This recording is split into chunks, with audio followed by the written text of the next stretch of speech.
Millions of pounds of parking penalties could have been charged illegally, according to the RAC Foundation. Penalties for overstays in car parks on private land in England and Wales could in some cases be unenforceable in court, barrister John de Waal QC said in a legal opinion for the charity. He said the penalties, sometimes up to £100 or more, were much more expensive than compensation for a genuine loss.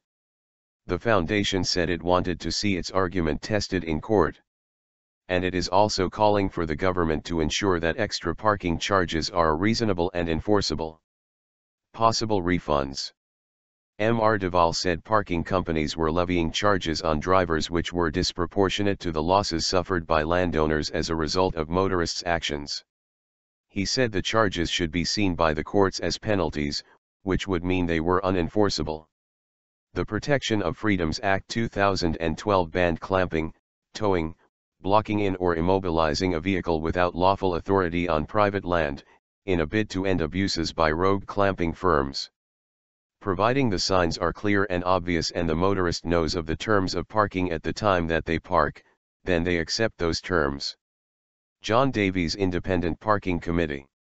However, the foundation said that private car parks were now using overstay penalty charges as an alternative, with a system of ticketing which was barely regulated. Drivers who stay longer than the time they have paid for may receive tickets demanding payments of up to £100, and significantly more in some cases, the foundation added. It cited the case of a woman from High Wycombe who, in 2014, had been penalty charged £100 for overstaying in a car park which cost 20p per hour. The report also said European consumer legislation, which requires contracts to be fair, means so-called early payment discounts of penalty charges could also be unlawful because they constitute a price escalation clause. It said that when parking signs were not clear or prominently displayed, the charge could also be challenged on the grounds of unfairness. Barely regulated.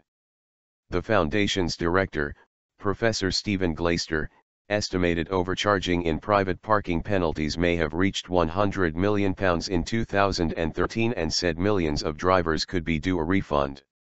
We would like to see this legal argument tested in a higher court so that a binding precedent is set, he said.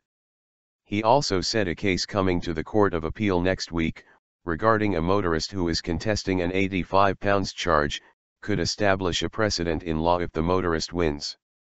In that circumstance, our understanding is that people who've been charged unreasonable amounts in the past will find that that charge is unenforceable in the courts.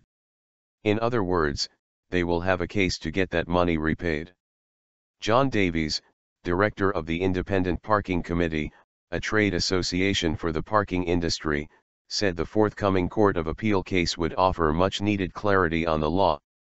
He said landowners needed protection to ensure that their land was not abused and, after clamping was made illegal on private land in 2012, parking charges were the only protection that landowners have short of installing expensive barrier equipment.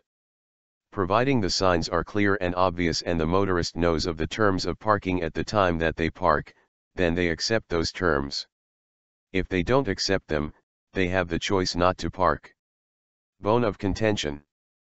Patrick Troy, of the British Parking Association, which represents private parking companies, said, "The genuine pre-estimate of loss argument has been a bone of contention for many years and so we look forward to the Court of Appeal reaching a decision." Mr. Troy also pointed out that Parking on Private Land Appeals, POPLA, an independent appeals service for parking tickets issued on private land, exists to address instances of perceived unfairness. Michael Green runs the Challenge the Fine campaign, aimed at stopping the DVLA from selling driver details to parking firms, so that the firms can pursue penalty payments. He said, "Plenty of judges have already said that these charges are not enforceable. The problem is they don't have the power to set binding law. So whenever the parking companies lose in court, they just ignore it." A Department for Transport spokeswoman said the government backed motorists and wanted to see an end to unfair parking practices. She added, "Parking in private car parks means that motorists enter a contract with the landowner and the courts must decide if the level of a parking fine is justified should there be a dispute.